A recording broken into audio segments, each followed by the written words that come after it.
Le spiritisme dans l'art, la musique. La revue Spirit, juillet 1922. 1. La musique est la voix des cieux profonds. Tout dans l'espace se traduit en vibrations harmoniques et certaines classes d'esprits ne communiquent entre eux qu'au moyen des ondes sonores. La symphonie et la mélodie ne sont sur la terre que les échos affaiblis et déformés des concerts célestes. Nos instruments les plus parfaits ont toujours quelque chose de mécanique et de dur, tandis que les procédés d'émission de l'espace produisent des sons d'une délicatesse infinie. C'est pourquoi, à tous les degrés de l'échelle des mondes et de la hiérarchie des esprits, la musique tient une place considérable dans les manifestations du culte que les âmes rendent à Dieu. Dans les sphères supérieures, elle devient une des formes habituelles de la vie de l'être, qui se sent plongé dans des flots d'harmonie d'une intensité et d'une suavité inexprimables.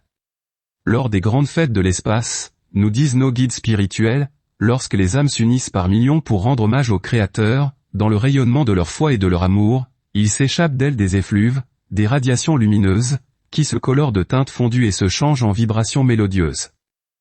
Les couleurs se transforment en sons et, de cette communion des fluides, des pensées et des sentiments, se dégage une symphonie sublime, à laquelle répondent les accords lointains venus des sphères, des astres innombrables qui peuplent l'immensité. Alors d'en haut, descendent d'autres accents plus puissants encore et un hymne universel fait frémir cieux et terre. À ces accents perçus, l'esprit se dilate et s'épanouit, il se sent vivre dans la communion divine et entre dans un ravissement qui touche à l'extase. Sur la terre, la symphonie est la forme la plus ailée de la musique. Lorsque celle-ci est enchaînée à des paroles, elle ressemble à la victoire aptère, qui rampait sans pouvoir prendre son essor et planer de haut. La musique liée à des mots perd un peu de son prestige et de son ampleur. Pourtant la mélodie nous berce, nous charme, nous enchante, elle grave dans notre mémoire des motifs que nous aimons à répéter et qui nous consolent des tristesses de chaque jour. Mais cette musique paraît bien pauvre si on la compare aux harmonies de l'espace. Pour comprendre et goûter celle-ci, il faut posséder des sens psychiques assez développés. Nous avons vu plus d'une fois, dans les séances, de grosses larmes rouler sur les joues de certains médiums, qui percevaient les échos de la symphonie éternelle. Le médium G. Aubert, quoique ignorant la musique, dans un complet état d'automatisme, joue sur le piano des sonates, des airs inédits et variés, dans lesquels on reconnaît la facture de Beethoven, Bach, Chopin, Berlioz, etc.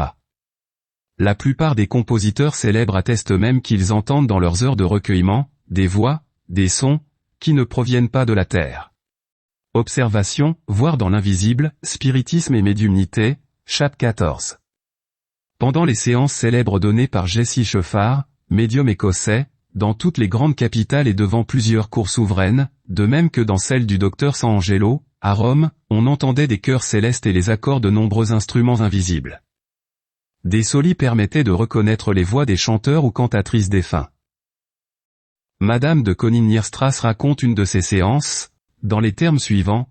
Revue scientifique et morale du spiritisme, octobre 1921.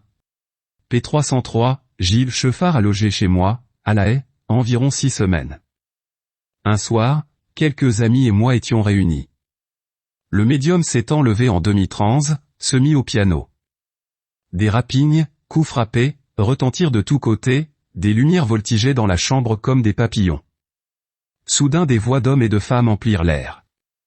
C'était un chœur qui chantait une sorte de cantique, le Hosanna et gloire à Dieu furent entendus de nous tous. Tantôt c'était un chœur, tantôt des voix de femmes, le soprano dominait tout le chant. Assise près du médium, j'ai constaté qu'il n'avait pas ouvert la bouche. 2 jours après, une de mes voisines me dit. Ah, madame, j'ai joué du beau concert que vous aviez l'autre soir chez vous, quel musicien, et quel beau choral ils ont fait entendre. Je lui demandai. Madame, avez-vous entendu une voix à la fois ou tout un chœur? Un chœur, répondit la dame, je percevais bien distinctement le soprano. Qui donc chantait si merveilleusement? Ce témoignage spontané détruisait toute hypothèse d'hallucination. Au sujet de la musique des esprits, on lit dans l'introduction des enseignements spiritualistes de Stanton Moses, professeur à la faculté d'Oxford, la description de phénomènes obtenus dans une salle dépourvue de piano, violon ou instrument quelconque. Un son se produisait, excessivement difficile à décrire. Il ressemblait au doux son d'une clarinette, augmentant d'intensité et diminuant de nouveau en redescendant à la première émission étouffée, parfois aussi s'éteignant dans une longue plainte mélancolique. N'ayant jamais entendu rien qui approche de ce son vraiment extraordinaire, je ne peux en offrir qu'une description très insuffisante. Il est à remarquer que nous avons obtenu seulement des notes isolées et au mieux des mesures détachées. Les agents invisibles attribuaient ce fait à l'organisation anti-musicale du médium. D'autre part, on lit dans le live du 30 avril, les récits suivants, qui montrent une autre modalité de ces manifestations, obtenues au chevet des mourants et perçues par d'autres assistants.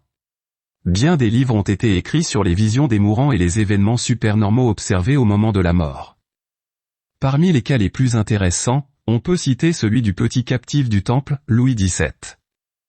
Beauchesne raconte que peu d'instants avant la mort du jeune prince, on lui demanda s'il souffrait beaucoup. Il répondit, « Oui, je souffre, mais pas trop, la musique est si belle. » On lui posa des questions concernant cette musique que personne n'entendait, mais il persista à dire, « C'est beau, je l'entends », et s'étonna que personne ne l'entendit. Il y a aussi le cas de Jacob Boehme, dont le départ de la terre fut accompagné de la plus douce harmonie qu'il fut seul à entendre et à proclamer sublime. Pour Goethe, au contraire, les sons qu'il percevait à son lit de mort, lorsqu'il s'écriait « de la lumière, encore plus de lumière », furent entendus par ceux qui se trouvaient près de lui. Il nous arrive de tous les côtés de l'Angleterre des récits de ces harmonies d'en haut, entendus par des mourants et souvent par ceux qui les assistaient. Madame Lining nous écrit, « Lorsque Lily Sewell mourut, des sons harmonieux furent entendus, semblant provenir d'un coin de la chambre et ceci pendant les 2 jours précédant la mort. L'enfant n'entendit rien, mais, ses parents, sa sœur et la servante les perçurent et le 3e jour, lorsque l'enfant mourut, le son s'adoucit, devint semblable à celui d'une harpe éolienne, sortit de la chambre, passa par la maison et s'en éloigna graduellement. » Un professeur d'Eton, en 1881, étant auprès de sa mère, entendit, quelques minutes après la mort de celle-ci, la douce musique de 3 voix enfantines, chantant un hymne d'une façon si pénétrante que pas un être humain n'eût pu le faire. 2 personnes présentes et le docteur qui se trouvait là, entendirent également et ouvrirent une fenêtre pour découvrir d'où venaient ces sons merveilleux. Le docteur Keneally raconte ainsi la mort de son jeune frère. Sa chambre s'ouvrait sur un large et beau paysage, encadré de vertes collines. Près de son lit, plusieurs personnes de la famille étaient assises, ainsi que le médecin. Il était près de midi, un soleil brillant éclairait la pièce, l'air était pur et transparent, soudain nous entendîmes une mélodie divine s'élever tout près de nous, c'était une voix mélancolique et céleste de femme, dont les accents ne peuvent se décrire. Cela dura plusieurs minutes, puis cela se fondit comme les rides des vagues sur les sables, tantôt résonnant encore, tantôt murmurant à peine, puis ce fut le silence. Quand le chant commença, l'enfant entra en agonie et au dernier murmure, son âme s'envola. Enfin, nous notons ce qu'a décrit par H. Rusk de Guildford, il y a quelques années, ma sœur et moi avons eu une expérience qui nous a été un grand soutien dans la vie. Notre mère était dangereusement malade, le médecin et la nurse savaient que ses souffrances touchaient à leur fin. Une nuit que ma sœur la veillait avec la nurse, elle entendit soudain le plus beau, le plus majestueux des chœurs, chanté par des voix comme elle n'en avait jamais entendu d'aussi céleste. Se tournant vers la nurse, elle lui demanda, « Entendez-vous » ? « Je n'entends rien » fut la réponse. Je m'étais couché dans une pièce voisine, épuisé par de longues veilles et de cruels soucis, les sons célestes m'éveillèrent d'un sommeil profond, je bondis de mon lit et courus à la chambre de ma mère, demandant, « D'où vient cette musique merveilleuse ?» Soudain, les sons cessèrent et nous approchant du lit, nous vîmes que la douce âme était partie avec la divine harmonie.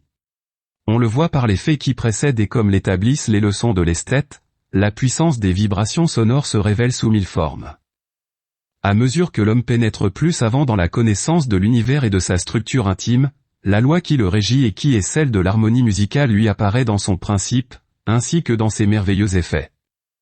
C'est par elle que s'édifie et se perpétue toute l'architecture des mondes, toutes les formes de la vie universelle. On peut s'en rendre compte par une simple expérience. N'est-il pas curieux, par exemple, de suivre sur la plaque de verre ou de métal saupoudrée de sable et mise en contact avec un instrument à cordes, les formes géométriques, les dessins délicats et compliqués qui résultent de chaque note et de chaque accord? Dans l'étude de l'art, il ne faut pas se laisser rebuter par une aridité apparente et toute de surface. L'examen attentif, l'analyse soutenue de tout sujet esthétique nous révèle des attraits insoupçonnés et contribue à nous initier à la loi générale du beau. On peut comparer cet exercice mental à l'ascension d'une montagne d'aspect âpre et escarpé, mais dont chaque repli de terrain recèle des merveilles cachées et qui, de sa cime altière, nous fait découvrir l'ensemble harmonique des choses qui se déroulent sous nos regards. Tous les hommes peuvent et doivent s'intéresser à cette question, car elle leur réserve des joies intellectuelles bien supérieures à tout ce que procurent les plaisirs menteurs. Le plus humble ouvrier a dans sa pensée une issue possible vers la compréhension du beau, et il y trouvera des ressources toujours nouvelles pour perfectionner son œuvre propre. L'art de métier est un acheminement vers un art supérieur. Chacun travaille à un genre particulier de beauté, mais dans leur finalité ascensionnelle, toutes les âmes s'épanouissent dans une conception radieuse de l'universelle et éternelle beauté. La dissociation de la matière, le jeu des forces intra-atomiques donne naissance à une science nouvelle, qui, en se développant, ouvre à l'esprit humain des perspectives plus larges sur l'œuvre du cosmos. On reconnaîtra bientôt le lien mystérieux qui unit la pensée, la volonté, à la vibration et fait de celle-ci l'agent de celle-là, afin de construire les formes innombrables qui peuplent l'immensité. En résumé, le son, le rythme, l'harmonie, sont des forces créatrices. Si nous pouvions calculer la puissance des vibrations sonores, mesurer leur action sur la matière fluide, leur façon de grouper les tourbillons d'atomes, nous toucherions à l'un des secrets de l'énergie spirituelle. Du moins, il nous suffit d'observer, dans l'expérience que nous venons de citer, les figures géométriques tracées par la voix humaine ou l'archet d'un violon sur la plaque de verre recouverte de sable fin, pour comprendre, par comparaison, comment la pensée divine, qui est la vibration maîtresse et la suprême harmonie, peut agir sur tous les plans de la substance et construire les colossales formes des nébuleuses, des soleils, des sphères et fixer leur trajectoire à travers les espaces. Le spectacle de la vie universelle nous montre partout l'effort de l'intelligence, pour conquérir et réaliser le beau. Du fond de l'abîme de vie, l'être aspire et monte vers l'infini des conceptions esthétiques, vers la science divine, vers les sommets éternels où règne la beauté parfaite. La splendeur de l'univers révèle l'intelligence divine comme la beauté des œuvres d'art terrestre révèle l'intelligence humaine. Léon Denis.